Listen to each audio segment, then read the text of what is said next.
Kyiv पर रूस ने किया है एक और बड़ा हमला। मिसाइल और ड्रोन से अटैक किया गया, आवासीय इमारतों पर अटैक किया। कीव के पश्चिम में ब्लैकआउट हो गया। इसके बाद तस्वीर आपको दिखाते हैं, लेकिन इससे पहले ये बड़ी खबर। यूक्रेन की राजधानी कीव पर रूस ने किया है कुछ वक्त पहले एक और बड़ा हमला। मिसाइल और ड्रोन से अटैक किया गया। ये आवासीय इमारतों पर अटैक किया गया। ये देखिए आप तस्वीरें कीव के पश्चिम में, जो पश्चिमी कीव है, वहां पर पूरी तरह से ब्लैकआउट है।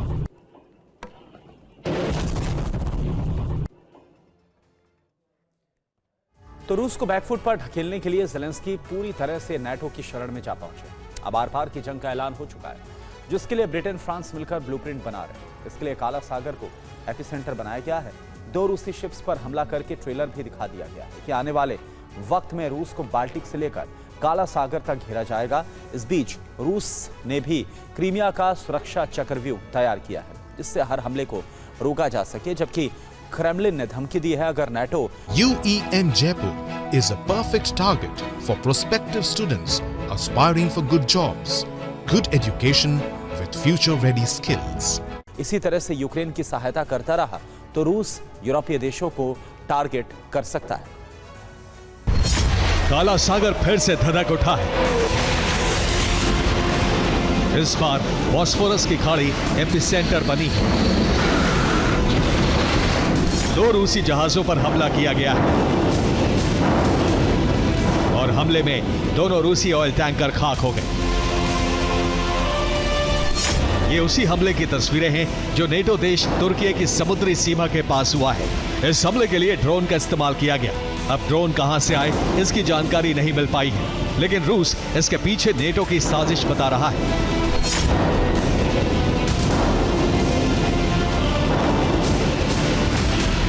रूस ने दावा किया है कि हमले की तैयारी पहले से की गई थी। काफी वक्त से इलाके में नेटो के ड्रोन जासूसी कर रहे थे। क्रीमिया के पास एक दिन पहले ही 2 ड्रोन देखे गए थे। सेवेस्तोपोल के पास तक ड्रोन पहुंचे थे। इसी तरह नोवरोसिस्क के पास एक टोही विमान पहुंचा था। टोही विमान ब्रिटेन का बताया जा रहा है।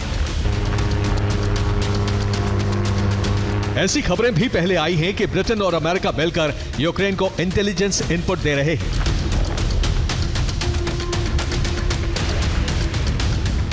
और इसी की वजह से रूस पर सटीक हमले किए जा रहे हैं।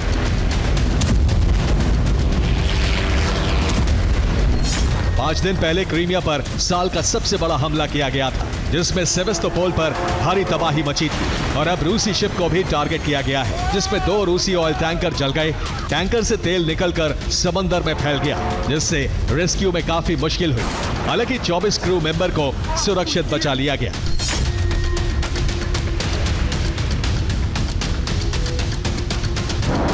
यूक्रेन ने एक साथ 2 फ्रंट पर हमला किया। एक तरफ बॉस्फोरस की खाड़ी में रूसी शिप टारगेट किए गए, दूसरी तरफ क्रीमिया पर बमबारी की।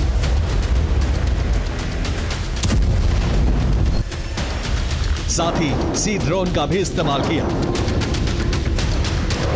अब रूस बदला लेने के लिए बेचैन है। आज रात ओडेसा और दूसरे यूक्रेनी पोर्ट पर हमला किया जा सकता है। अगर नेटो देश बीच में आए तो यूरोप में युद्ध का सबसे खौफनाक चरण आरंभ हो सकता है, जिसमें सीधा टकराव रूस और नेटो के बीच होने का अंदेशा है। रूसी टैंकर पर गुरिल्ला घात किया गया, जिससे कि काला सागर एक बार फिर से दहल गया। अब काला सागर में यूक्रेन बहुत एग्रेसिव है। 2 रूसी ऑयल टैंकर्स पर हमला किया गया। सी ड्रोन स्ट्राइक से 2 शिप्स जल गए, जबकि समंदर में डूब गया एक ऑयल टैंकर। तुर्की के पास समुद्री इलाके में हमला किया गया। बॉस्फोरस की खाड़ी में भी सी ड्रोन से अटैक किया गया। मिस्र से रूसी पोर्ट नोवरोसिस्क जा रहे थे दोनों टैंकर। रूस को हमले का शक यूरोप के किसी देश पर है। दरअसल नाटो रूस का काला सागर रूट पर हमले कर रहा है, और इस बार जहां पर हमला हुआ वो जगह नोवरोसिस्क पोर्ट से 700 किलोमीटर दूर बॉस्फोरस स्ट्रेट में पड़ती है। वहां पर सी ड्रोन से अटैक किया गया, जबकि जिस जगह से दोनों ऑयल टैंकर्स आ रहे थे वो बॉस्फोरस स्ट्रेट से 1200 किलोमीटर दूर है। दोनों टैंकर मिस्र के अलेक्जेंड्रिया पोर्ट से नोवरोसिस्क पोर्ट जा रहे थे। दोनों ही शैडो फ्लीट्स का हिस्सा थे। देखिए आप।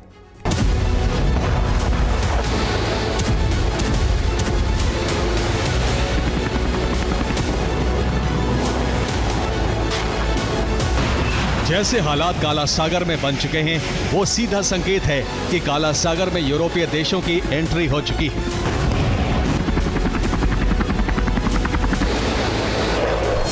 पहला संकेत है कि हमले में हाईटेक ड्रोन का इस्तेमाल। दूसरा संकेत है तुर्की की समुद्री सीमा तक हमला। तीसरा संकेत है रूसी शैडो फ्लीट पर अटैक। चौथा संकेत है हमले से पहले रेकी किया जाना। पांचवा संकेत है काला सागर में समुद्री रूट को टारगेट किया जाना। नेटो किसी भी कीमत पर काला सागर में अपना दबदबा कायम करना चाहता है। इसके लिए रूस की घेराबंदी को तोड़ना जरूरी है। इसी वजह से क्रीमिया और उसके आसपास के डिप्लॉयमेंट पर हमले किए जा रहे हैं। शैडो फ्लीट ऑयल टैंकर के अलावा भी हमले किए गए। दूसरा हमला साकी एयरबेस पर हुआ, जिसमें ड्रोन इंटरसेप्टर कमांड सेंटर को ध्वस्त कर दिया गया। साथ ही डिफेंस सिस्टम भी तबाह कर दिए गए। इसके अलावा एयरबेस रनवे को भी नुकसान पहुंचा है। ये साकी एयरबेस पर हमले की तस्वीरें हैं। इन्हें यूक्रेनी एयरफोर्स ने जारी किया है, जिससे रूस में कोहरा मच गया है, क्योंकि अब उन तमाम ठिकानों पर हमले हो रहे हैं जहां से रूस ऑपरेशन ओडेसा चला रहा है।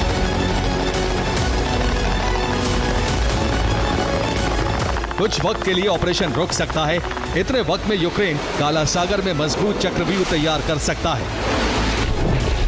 जिससे रूस को काउंटर किया जा सके। दरअसल नेटो का प्लान है कि वो रूस के काला सागर कारोबारी रूट को ब्लॉक कर दे। रूस काला सागर रूट से अफ्रीका, यूरोप और एशिया तक माल भेजता है। काला सागर में उसके दो प्रमुख बंदरगाह हैं, नोवरोसिस्क और सेवास्टोपोल, जहां से कार्गो शिप काला सागर से होते हुए तुर्की के पास बॉस्फोरस स्ट्रेट को पार करता है। बॉस्फोरस स्ट्रेट तुर्की के कंट्रोल में है और इससे आगे अटलांटिक महासागर से दक्षिणी यूरोपीय देशों और पश्चिमी यूरोपीय देशों तक का भी जो रूट है वो है। फिलहाल प्रतिबंध लगाए जाने से रूस का कारोबार वहां पर बंद है। बॉस्फोरस स्ट्रेट से ही दूसरी तरफ शिप डारडानेल्स स्ट्रेट होते हुए मरमरा सागर तक पहुंचते हैं। डारडानेल्स स्ट्रेट भूमध्य सागर का एंट्री पॉइंट है। भूमध्य सागर से रूस मध्य पूर्व देश और उत्तरी अफ्रीकी देशों तक कारोबार करता है। ये अफ्रीका तक पहुंचने का काफी अहम समुद्री मार्ग है, जबकि भूमध्य सागर से आगे स्वेज नहर होते हुए शिप लाल सागर से आगे हिंद महासागर तक पहुंचती है, जहां पर रूस एशियाई देशों के साथ व्यापार करता है। काला सागर के इन तमाम समुद्री रूट्स को नेटो ब्लॉक करना चाहता है। इसके लिए क्रीमिया पर कब्जे की तैयारी है। देखिए आप।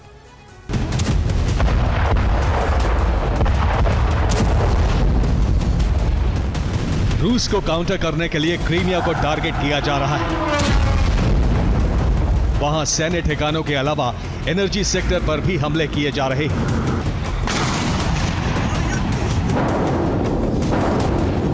युद्ध में पिछड़ रहे यूक्रेन ने इस बार हमले का पैटर्न बदला है। इस बीच उसे नेटो से भी विध्वंसकारी और हाईटेक हथियार मिले हैं,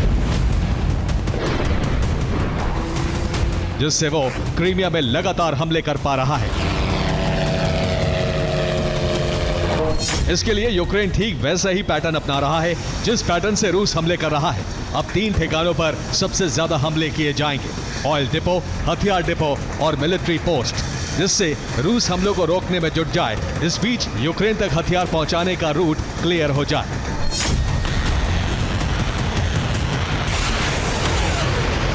दरअसल एक बड़े प्लान पर नेटो काम कर रहा है, जिससे यूक्रेन को सर्दियों में लंबे वक्त तक युद्ध में टिके रहने का वक्त मिल जाए।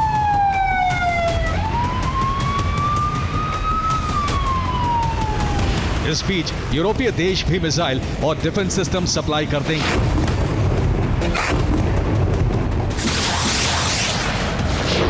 ऐसे में एक ऐसी जगह यूक्रेन को चाहिए थी जिसे रूस बिल्कुल भी अनदेखा नहीं कर सकता। इसके लिए ब्रिटेन ने ब्लूप्रिंट में बताया कि क्रीमिया को मुख्य टारगेट बनाया जाए, जिससे रूस को लंबे समय तक उलझाया जा सके, क्योंकि रूस किसी भी कीमत पर वहां तबाही नहीं चाहता, क्योंकि उसका कारोबारी रूट लॉक हो जाएगा।